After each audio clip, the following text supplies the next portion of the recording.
गांधींसह 25 खासदारांना गोळ्या घालून ठार मारण्याची धमकी देणारा जेरबंद, धमकीखोराला राजस्थानच्या कोटामधून केलं अटक, पोलिसांची कारवाई।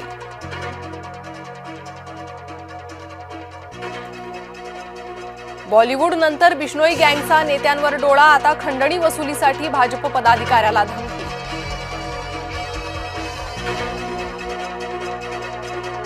माझ्यामुळे दादांना उशीर झाल्याचा आरोप दुर्दैवी, शेतकऱ्यांच्या धान खरेदीबाबत दादांना फोन केला होता, प्रफुल्ल पटेलांचं स्पष्टीकरण। रोहित पवार यांच्यावर कुणीही हल्ला करणार नाही, छगन भुजबळांनी सुप्रिया सुळेंचा दावा फेटाळला।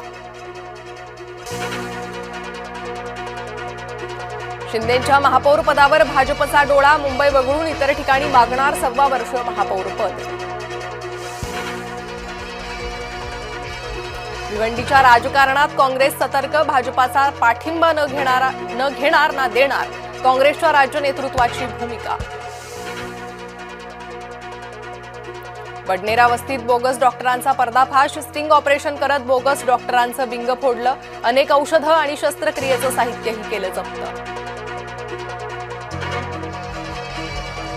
आजपासून राज्य बोर्डाच्या 10वीच्या परीक्षेला सुरुवात, राज्यातील 16,15,489 विद्यार्थी देणार परीक्षा। झिम्बाब्वेनं श्रीलंकेला घरच्या मैदानावर दिला पराभवाचा धक्का, कर्णधार सिकंदर रझाची इनिंग ठरली सामन्याचा टर्निंग पॉइंट।